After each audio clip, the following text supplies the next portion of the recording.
আসাম পুলিচৰ এবিৰ cut off কিমান যাব এইটোৰ ওপৰত মই ভিডিঅ' বনাইছোঁ কিন্তু প্ৰত্যেকটো ডিষ্ট্ৰিক্টৰ আধাৰত বনাইছিলোঁ এতিয়া মই সিৰিজ ৱাইজ মানে আজি মই 5টা ডিষ্ট্ৰিক্টৰ বিষয়ে ক'ম যেটো 5টা ডিষ্ট্ৰিক্টৰ মানে কাট অফ কিমান যাব মোৰ অনুমানত মই প্ৰায় মানে হেনেকাই হ'ব অলপ আগ পিছত হ'ব ফিক্সে ভাবি লওক এনেকাই হ'ব অলপ আগ পিছত হ'ব মই সেই 5খন ডিষ্ট্ৰিক্টৰ আজি কাট অফৰ বিষয়ে ক'ম আপোনালোকে যদি ভিডিঅ'টো ভাল পাব চেনেলটো সাবস্ক্ৰাইব কৰিবলৈ নাপাহৰিব বলক মই আৰম্ভণি কৰোঁ ভিডিঅ'টো সবচে প্ৰথম মই ভিডিঅ' মানে এইটো লৈছোঁ আসাম পুলিচৰ এবিৰ তিনিচুকীয়া ডিস্ট্ৰিক্ট লৈছোঁ সবচে প্ৰথম মই তিনিচুকীয়া ডিস্ট্ৰিক্ট লৈছোঁ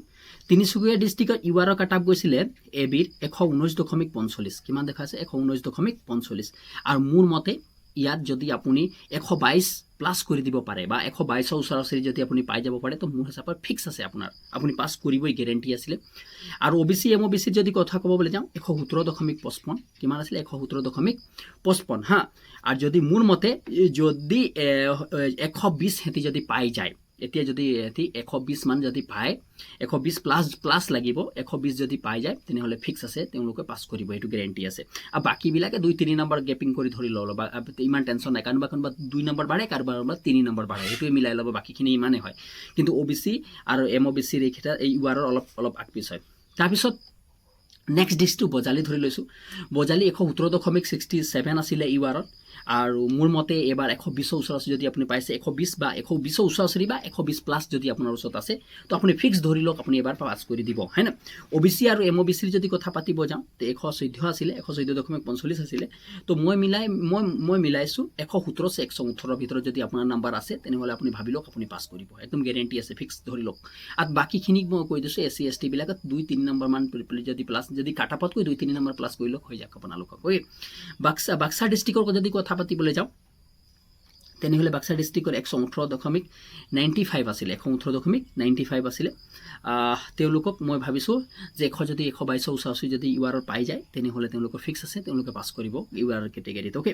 আৰু ওবিসি এমওবিসিৰ কথা পাতিছো 116.70 আছিল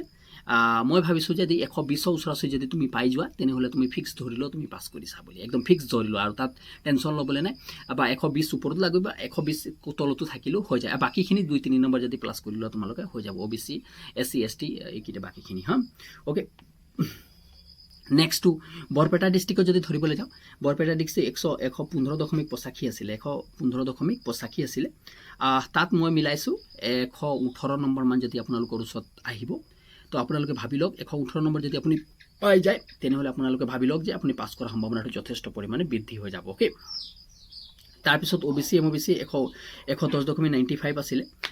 110.95 আছিল তেনেহলে মই ভাবিছো 113 से 114 যদি আপোনাৰ নাম্বাৰটো আছে তেনেহলে বৰপেটা ডিস্ট্ৰিক্টৰ কাৰণে আপুনি যোগ্য আছে বৰপেটা ডিস্ট্ৰিক্টত আপুনি সিলেকশন পাই যাব টেনশন লবলে নাই একো টেনশন বিহীন হৈ তাত কম থাকিলেও হৈ যাব তাতকৈ বেছিও লাগিব পৰা সম্ভাৱনা যথেষ্ট পৰিমাণ থাকে তাৰ পিছত বিশ্বনাথ ডিস্ট্ৰিক্টৰ যদি আমি চাবলৈ যাওঁ তেনেহলে 120.90 120.9 মানে 120ৰ বা 90 তাত মই ভাবিছো যদি 123 মান যদি পায় 123 প্লাসত লাগিব পাৰে সম্ভাৱনা আছে তেনেহলে তোমাৰ ইউআৰ ক্যাটাগৰী তুমি সিলেকশন পাই যাবা ওকে বাকি যদি ওবিসি আৰু এমওবিসি কথা পাতো 116.70 মই ভাবিছো 116.70 তেনেহলে